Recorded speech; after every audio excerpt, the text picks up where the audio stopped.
Welcome to the business edition of PM Express. Recently, President actually launched a program they call the $1 billion COVID-19 for small businesses. But how is the process going so far in terms of those budding entrepreneurs out there who want to access this fund? You know, the National Board for Small Scale Industry actually supervises and manages in the fund. But how are people out there who want this fund? Are they going to get it or not? What is the process? How many people have applied so far, and how is it going? On the business edition of PM Express, we are tracking the disbursement of this money. What is being done to ensure that those SMEs out there, those who deserve these funds, get access to it? Well, all these issues wrapped up on PM Express Business Edition with the Executive Director of the National Board for Small Scale Industry right here as we talk about all the issues. Remember, your questions are welcome. If you've applied, let us know and let us hear your concerns that you have for this fund and whether all those budding entrepreneurs out there will get access to this $1 billion fund. This is PM Express. Be back after this break.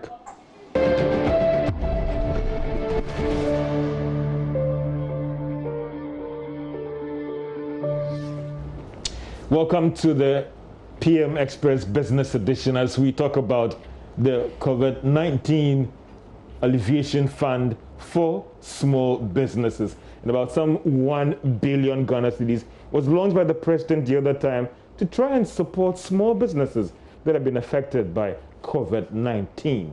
So as we speak right now, how many people have applied? And how is the process going? Madam Kosiyanki is the Executive Director of the National Board for Small Scale Industries. And today she's going to do justice to all your questions that you might have. And how is the process going so far? Madam, thank you so much for your time, for joining us on a PM Express Business Edition. Thank you very much for having me. How are you doing? I'm doing well. And how are you dealing with the pressure that, I mean, tons of people, I need to get part of this money. How are you managing it? I think that it's been interesting. It's been an interesting few days trying to make sure that we are able to deliver and operationalize what the president announced. And in the past few weeks, I think we've learned a lot and we've seen a lot of interesting times. And I hope that it gets better as we go along as well. In terms of the application, I mean, how are things going? Are you getting a daily update of the number of persons out there who have applied for this facility? Yes, I do. I actually have a dashboard. So the other day, my husband was saying it's my new baby because I'm always tracking it to see the numbers. It cries in the night or in the morning. You know, and I keep looking to see who has, you know, how many people have applied, which regions are applying, you know, and is the gender breakdown what we were expecting. So yes, I do get to see a picture of that. Another thing that, I mean, managing this fund and all the rest, how are you convincing people out there to trust the process? JoyNews wants part of this fund. I'm going to see your chief in your village with a delegation to come and see you so that I can get part of this money. I mean, how are you convincing people out there, JoyNews, Nanama, Mansa, and all the rest, that this process is going to work? There's KPMG on board, there's this on board. Let's trust the process and you will get your money. How are you managing that one as well? Well, I think that it's one of those things that you have to learn on the job, and it's important to realize that there is a process.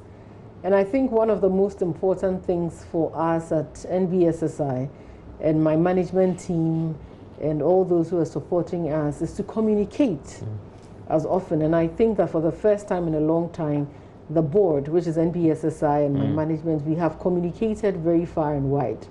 Because I realized that one of the hardest things for people is if they don't hear about the process or hear what you're doing, there's a lot of assumptions that are made.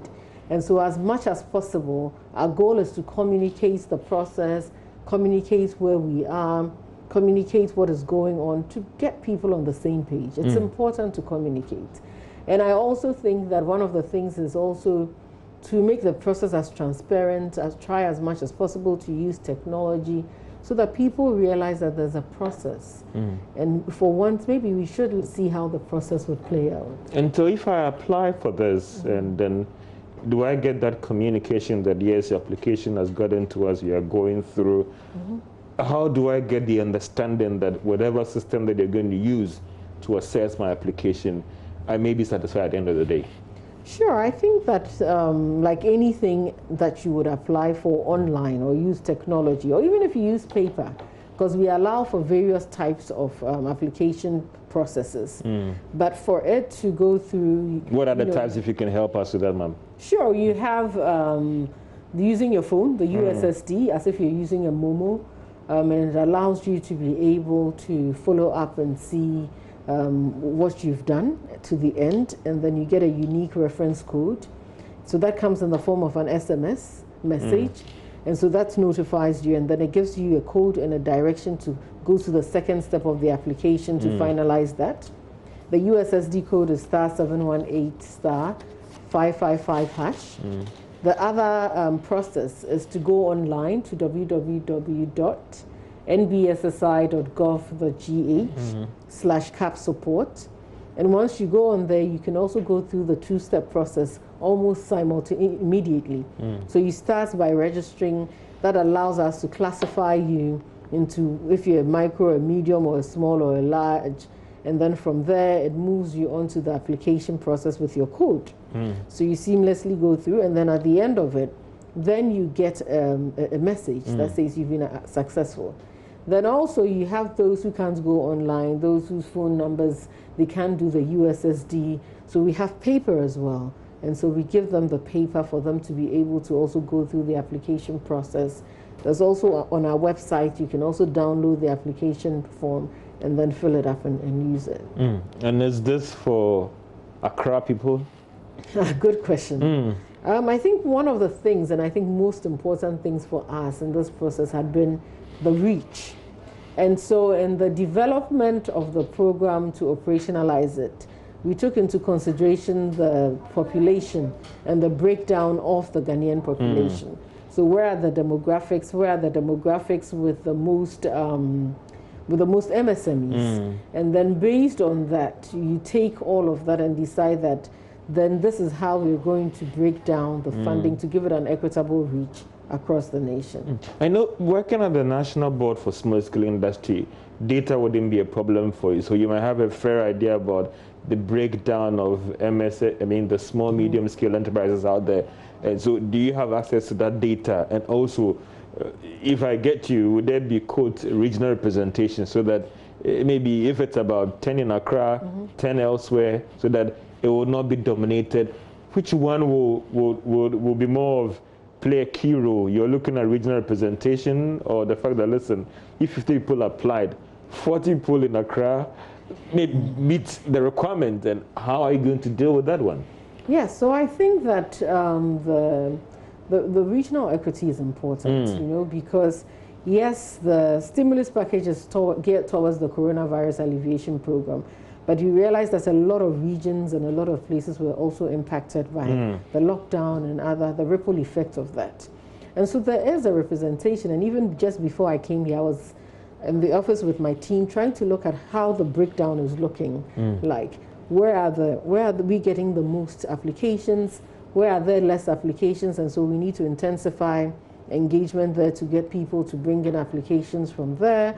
You know, so all of that conversation is happening at the background, and we're seeing real time how the applications are coming in as well. So it's important for us to realize that the regional representation is important. But we'll be taking into consideration. Are we clear in our minds now as we speak, as in who would benefit from this? Because when I follow discussions on media and all the rest, and everybody's like, oh, alleviation fund is there, apply.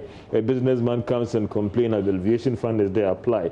I mean, has that communication been made clearly at your website, and even in every communication, that if Aboagye-Wiafe has about 100 persons, he has a turnover of this, he's tax compliant and all the rest, he can apply for this, and you are sure that with all those scrutiny that we do, you get the money? So, I mean, it's very interesting because we've been quite clear on those who can apply and those who cannot apply, and the use of the funds as well. And so in our design of the program, what we had tried to do as much as possible is who the target beneficiary should be. And there were two segments that we had, which was firstly looking at businesses that had been negatively impacted by the COVID-19 pandemic, which is almost every business. Then you had the second one, which were businesses that were making goods or providing services that will support the fight against COVID-19. So you look at it from those who are making PPEs, the sanitizers, the soaps, the beautiful masks that you see people wearing these days. And it's clear that those are the two segments. But then you take it further and then you say that, so we're looking for the micro, small, and medium enterprises within these two segments. And someone would ask, what is the micro, small, and medium enterprise? And in the definition, you'd say that a micro business is a business with employees with the range of, between the ranges of 1 to 5. A small is with employees between 6 to 29, and then a medium is between 30 to 99 employees. And to really cap off what we are doing, we actually capped off turnover at 5 million Ghana cedis. A year? Yes, for the medium aspect of it, right? Because we need to be considerate of what we are trying to target. So anybody above this range is actually to us classified as a large enterprise, right? And so we cannot provide the needs, and hence the need to look at the other stimulus packages that the government will put in place for the large enterprises. And I think that it's quite clear that if you're looking at a micro, you're looking at people who are self-employed or sole proprietors. And if you look under those clusters of it, we have what we call how we've clustered the loans, the micro loans, and the medium and the small size loans, all to ensure that we're capturing the range of those who we've been hardly hit. And that is our mandate, because at NBSSI, we are mandated to support and strengthen the micro and small and medium enterprises, which gives us the opportunity, going back to your other question in terms of regional representation, because we are in 178 districts across the country in all the regions of Ghana.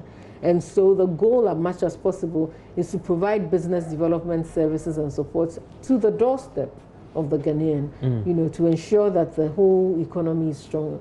So if I have a turnover about 10 million Ghana cedis and I employ 5 people, can I still benefit from this fund? No, you can't benefit from it. Why? Because, as I mentioned, I gave you a range of a turnover, so you stick within that range of it, right? Because your turnover will then classify where it is. It's either one or the other. And I give this example of where you have people who come in and say that I have 2 employees, I have a turnover of 10,000, but I need 1 million cedis. And then immediately it throws off, because you can't have that balance of that.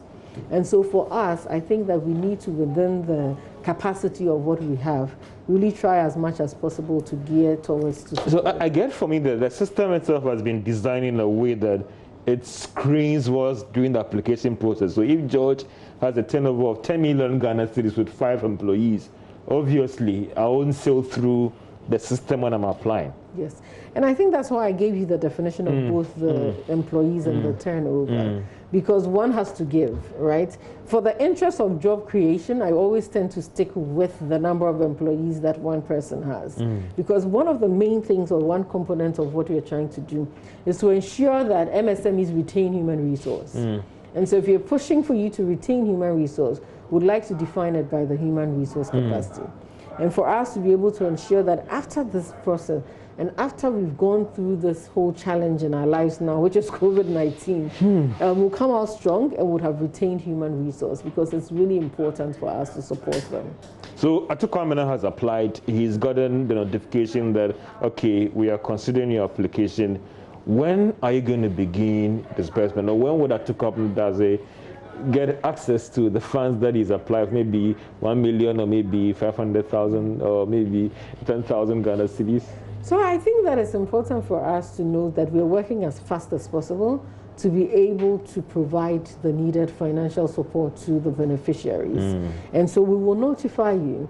I think there are various ways of notification, through SMS, through email. In some instances, if we have to call you, we'll do that. And there are 2 avenues for us to also disburse the funds to the beneficiaries, which is either through the phone, Momo, which is what, you know, the world is driving towards, a whole digitization, and also in terms of using electronic money. And so that's one angle. And then the next angle is also being able to transfer through the financial institutions to support the beneficiaries we work with. Are you working with a date that from this day we will start the disbursement, or as and when the applications come in, you screen them, you let it go, or you're working? So I want to find out from you that all other things being equal, when are you going to begin disbursing these funds? So all other things being equal, we're hoping to disburse starting from potentially from the end of next week. You'd see this month. Yes. And for those persons who have been shortlisted, after now, if I've applied, have I been communicated that, George, you've passed the test, wait for your disbursement? I think that's not what we're not trying to also cause fear and panic and anxiety amongst people. And so what we have done is that this month, yes, there would be disbursements this month, as you have mentioned. Yes. And then most importantly, it would be communicated to the persons. I mean, the process has been done in such a way that the whole process is on technology. So even if you apply on paper, which we allow, it would go into the technology, into the IT platform. And once it's on that platform, we will do as much as possible for technology based on the assumptions that we've put in the technology to decide if you meet the criteria. Since you're using technology, another thing that I want to ask is that how system-proof, I hope I'm using the right word, to ensure that if Bernard Mensah applied, this is his name and all the rest, and you are disbursing, Bernard Mensah indeed gets the money. And I don't come up and say, you told me that I've gotten the money. They said, but the money has been disbursed to you. Exactly. How are you dealing with that one as well to ensure that the monies go to those that have applied and approved? Because technology and in this era of hacking and all the rest, how do you make sure the money goes to? Yeah, I think, I mean, you've raised a very important point, and it's one of those points that we keep deliberating on in the office as well. And I think technology has made it very easy to a very large extent. And that's why we keep insisting that even when people fill the forms, we put it back on the technology. Why? There are two things. And even I can talk about what we've seen in the data now. You have one person who has applied for 20 people, and they have the same bank statement. Is that allowed, that I can apply for 20 people? No, so obviously not. The system will screen that person out. The system, so that's why I'm seeing it. That's how we catch it. So basically it screens it. Then you also have those who would use a Momo for another 5 people, which you can't use, right? The other test we've also put in is that during the point when we are going to disburse, it would go through a screening process to ensure that your name matches your Momo number. That is if it's going through the electronic payments. Before that is done, because we don't want a situation where people would come and say, I applied, you claim you've given it to me, however, I've never got it. So as much as possible, one of the things that I'd also encourage people to do is that when they're putting in the data, they're putting in their phone numbers, they should, as much as possible, take their time on the numbers part. And as one of the things we see is that there are so many mistakes people make with their phone, and they call the center and say, I didn't put in my number right?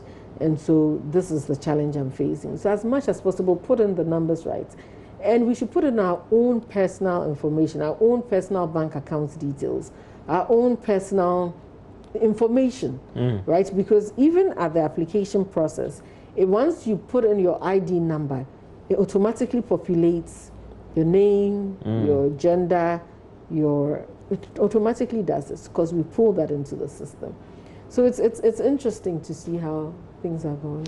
As we speak, maybe last week or beginning of this week, how many applications have you received? And is there a cap that, listen, when we get to this level, we're closing the system? I think that what we've done is that we've decided that there'll be a date or a timeline for closing. So 20th of June is what we set for now.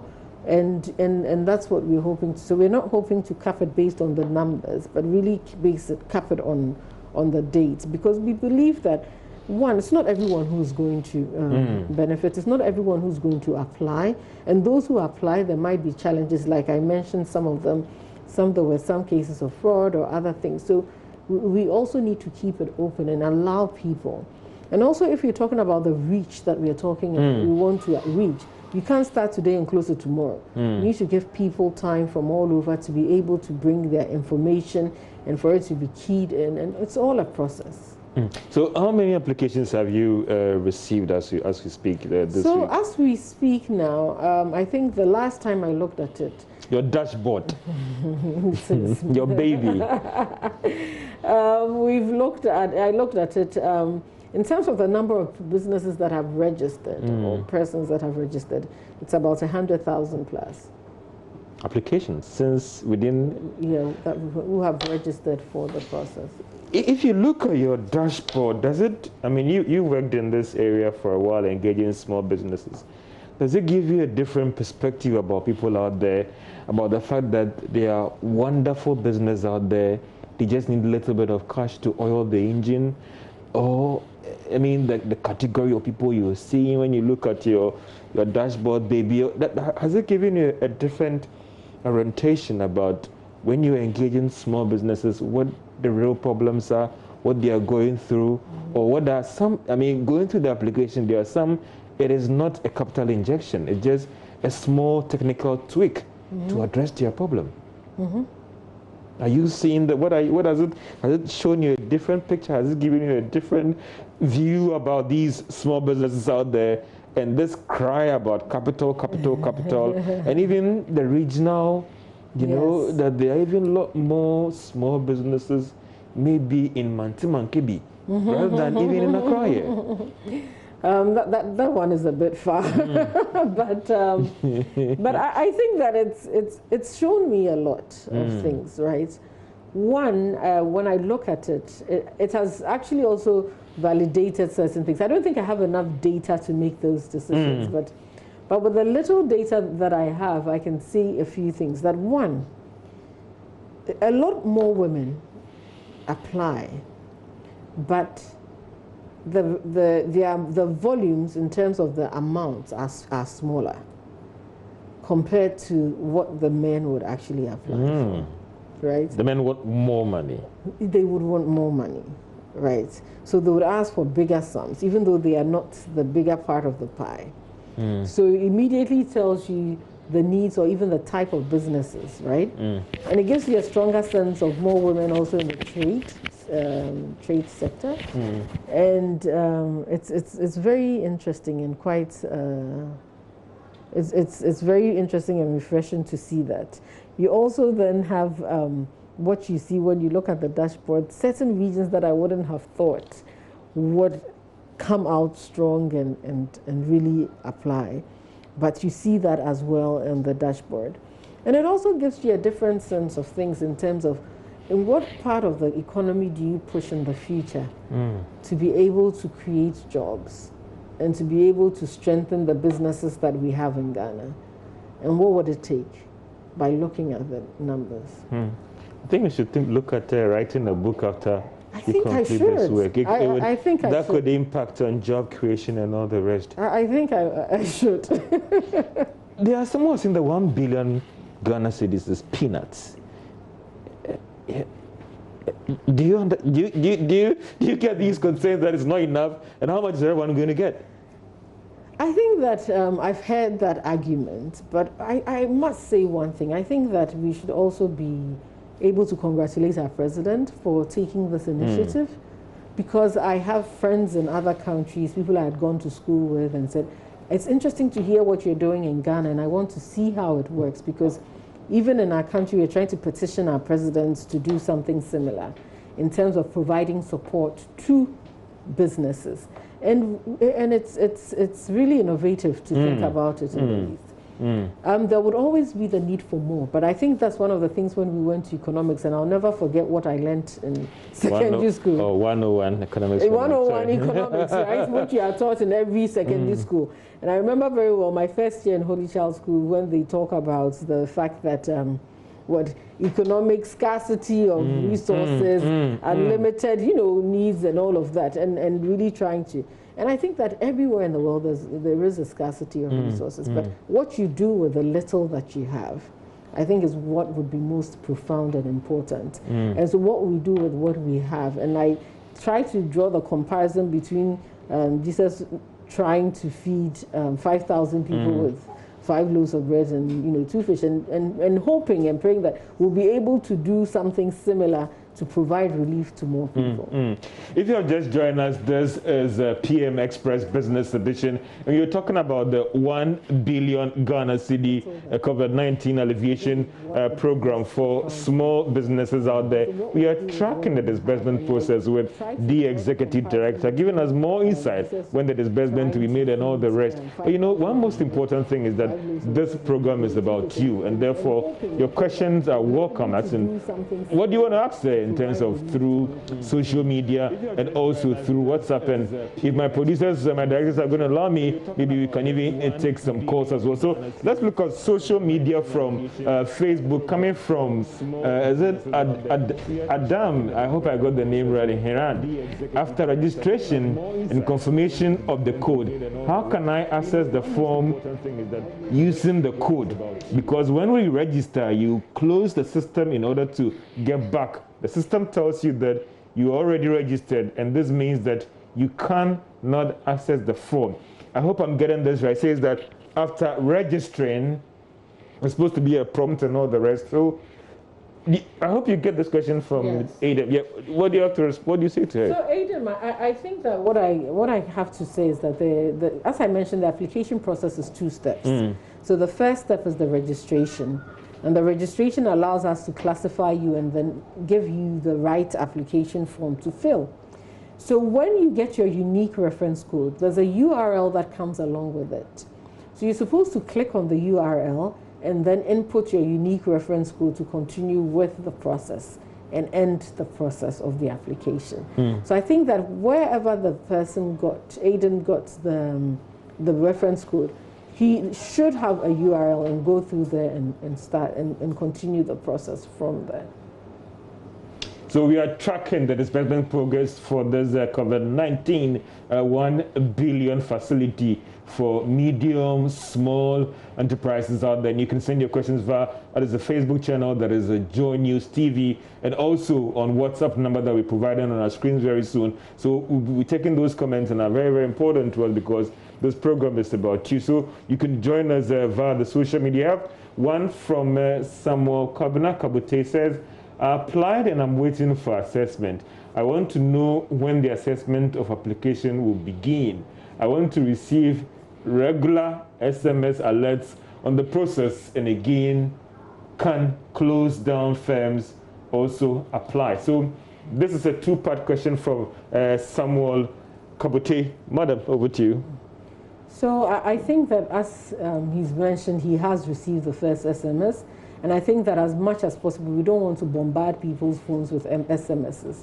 So we'll continue to provide the SMSs as and when the stages move on.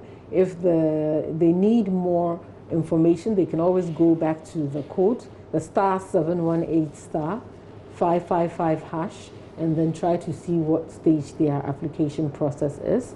And if your business has closed down due to COVID-19, and you think if you get some form of financing, maybe it closed down due to lack of raw materials to kickstart operations, and you feel this process can support you, yes, go ahead and apply. Your questions are still welcome on PM Express Business Edition. Joe Olabi says, I have none of the specified identifications, but I have the Ghana card. Please, how can I apply? It looks like, Joe, you still have to the 20th of June, if indeed he's talking about identification. How you deal with that one? So I think that we have various forms of identifications. I think that what is most important for Joel to also understand is that besides your identification, how do you have a TIN? And if you don't have a TIN number, how do you get one? And I think what is most important is, do you have a business? So you should be able to understand that, and once you have a business and you've been running it, you can go ahead.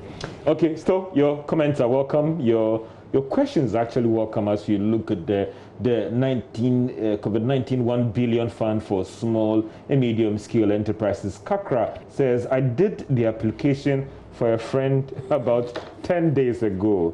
There's still no confirmation either via text or email. The system insists the application has already been entered when we tried re-registration. System. I know. Yeah. I think that's the beauty of systems. You learn as you go along. But I think to answer her question, and most importantly, is that once you register, it doesn't allow you to re-register, like she had rightly mentioned. However, to find if you did not get the unique reference code, go back to *718 *555# and go to the second option, and you would find your reference code to continue the process. Now, so you can always go back and continue to look for it if you can't find it. And if you can't find it, you can always call the call center and we can walk you through and help you. How responsive is this call center of yours to address people's concerns? You know, we're quite responsive. As I always say, there's always room for improvements for everything else. We get over 1,000 calls a day. And, you know, our core business is really to support and strengthen MSMEs. So as much as possible, we're trying to use that avenue. There's also email addresses or our website for you to go and express your concerns. As I mentioned, we have a team for almost everything. So there's a compliance and a grievance team. So once you send in your information, as much as possible, we try to follow up and address them. We're taking a break very soon as this PM Express Business Edition, as you're looking at the fund for small SMEs out there. And the person who is managing this 1 billion Ghana cedi fund is here with us and addressing all your questions. You know, your questions are welcome on the Facebook platform, on JoyNews, on TV, and also on the WhatsApp numbers that are provided on the screen there. And I'll see whether we can open the lines for you too. I think I have another Don Simon. I hope I got the pronunciation right. My application has gone through successfully. Please, when will the money be disbursed? I think she said that next week. So, or you want to say anything, some assurance to Don, because he's watching on our social media platforms? I think, Don, I'm very happy that your application has gone through successfully. And this month, you will definitely hear back from us. So the WhatsApp numbers are 0540109009, and we're talking about the COVID-19 fund for small businesses. When we get back from this break, I'll be asking her about the sustainability of this fund. I hear there is no collateral. Is this fund really can be sustained or not? Your views, your comments, and your questions are welcome here on PM Express Business Edition. We'll be right back after this break.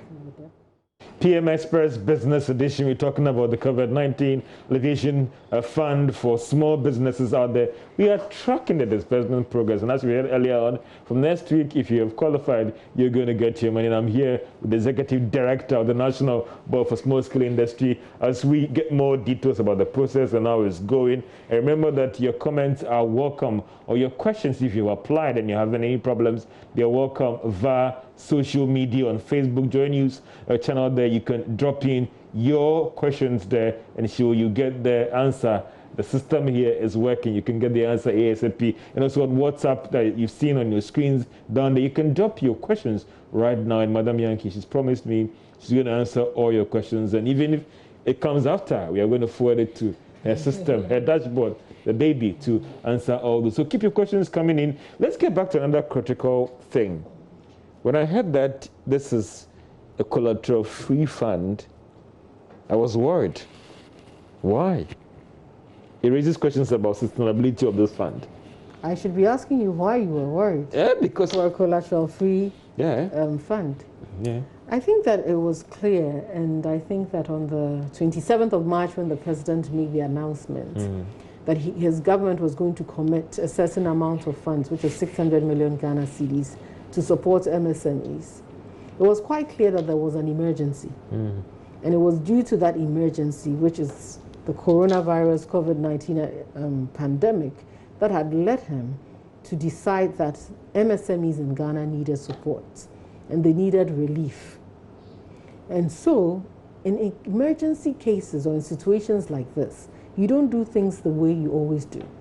And as you all and everybody keeps saying, we are not in normal times. So if you're not in normal times, how are you going to do things that you've always done over and over again that might not have worked? Right? And so we have an emergency.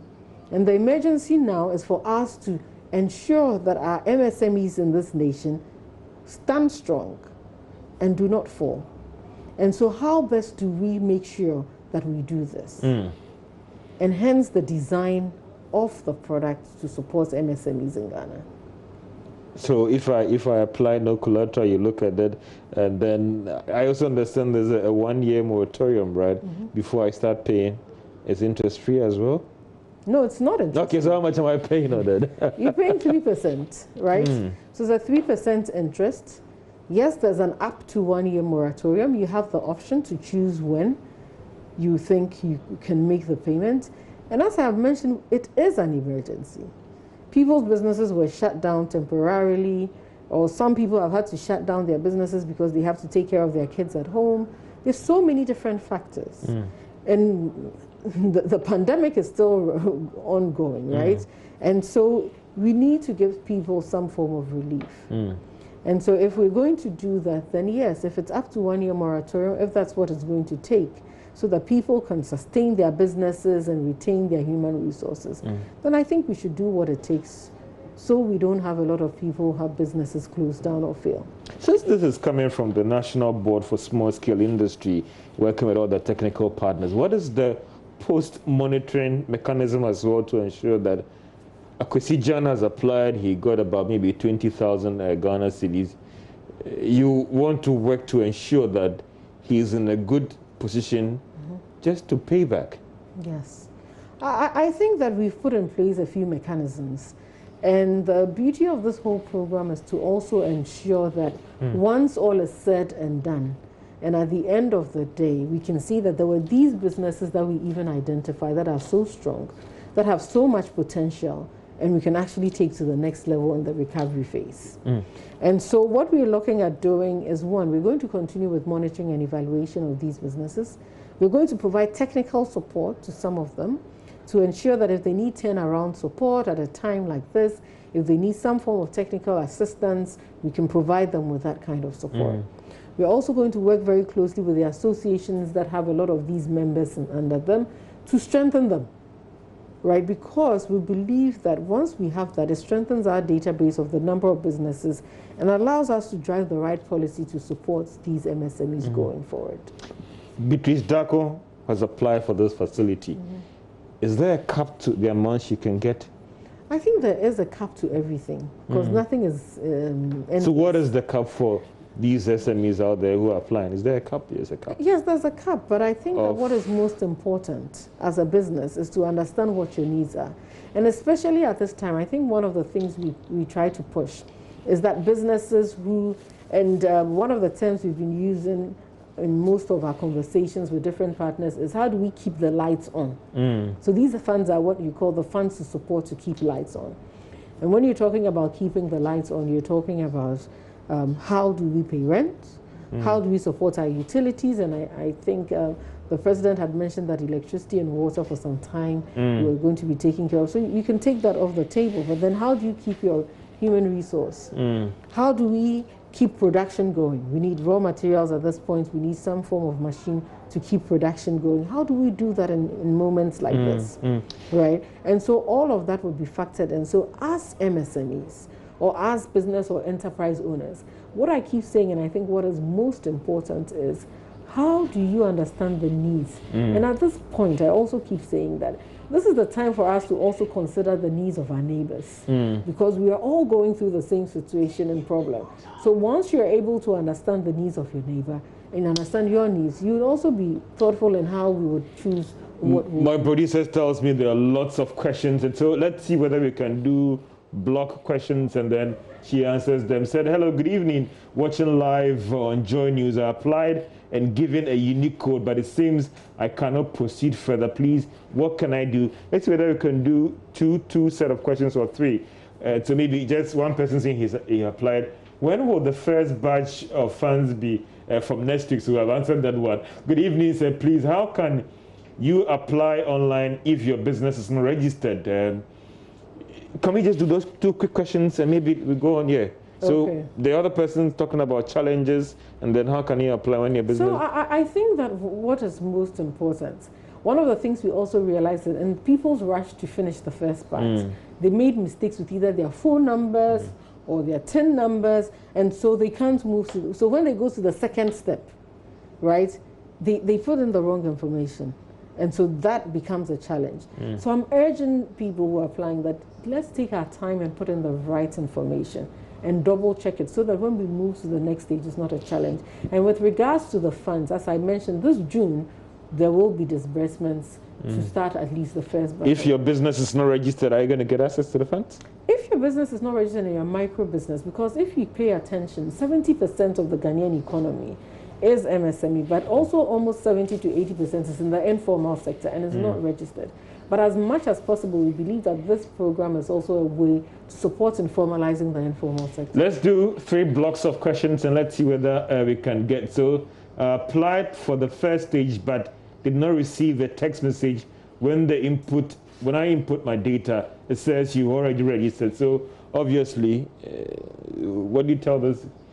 Please, I'm Gladys Akoto from Konongo, and I tried several times to apply, but I'm always rejected. So please, what can I do? I can't restart.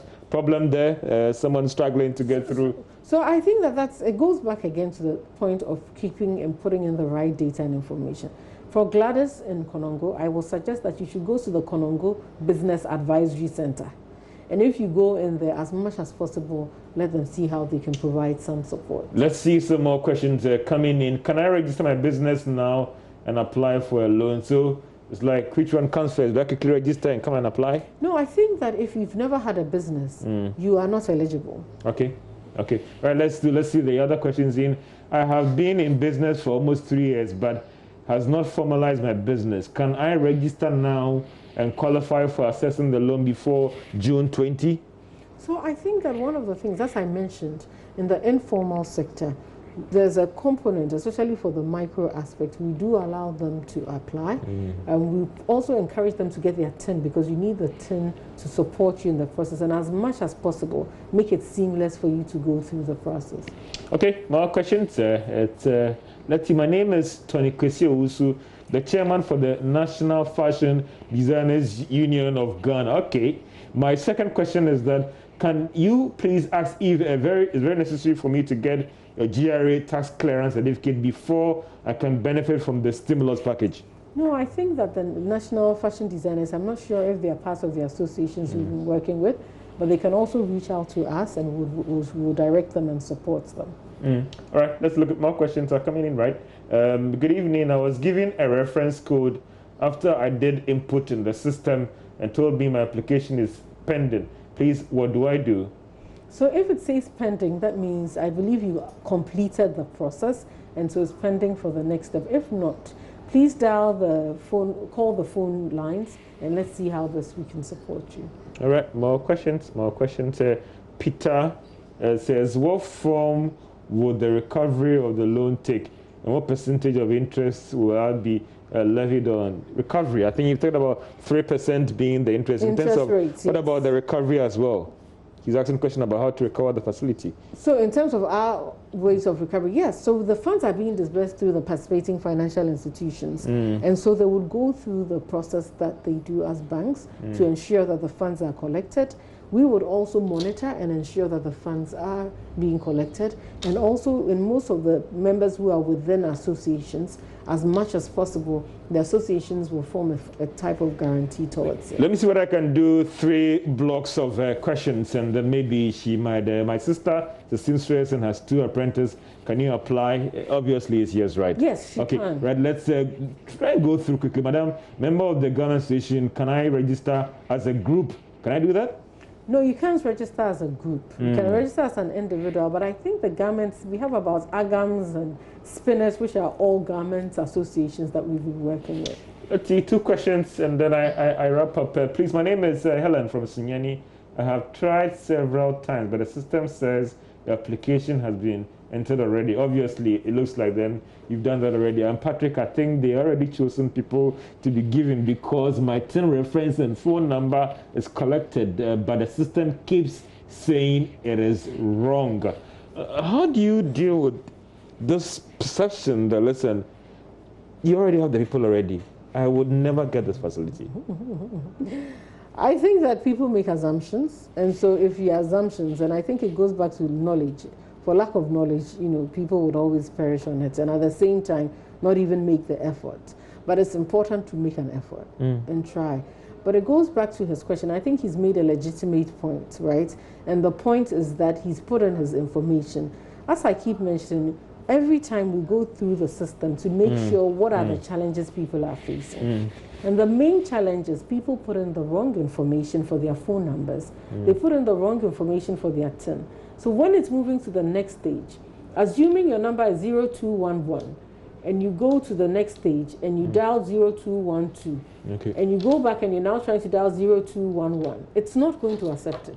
It will not take it. All right. And so we need to consider that. Well, obviously we have to draw the curtain down. Maybe we have to do a part 2 of this. I don't know what other questions coming in. Draw the curtain down on the COVID-19 alleviation program that is the 1 billion Ghana cedis for small businesses out there. As we track the disbursement progress, I hope that we've been able to address all your burden questions, but maybe we'll look, if she grants our request, we'll have a part 2 of this program. Enjoy your day.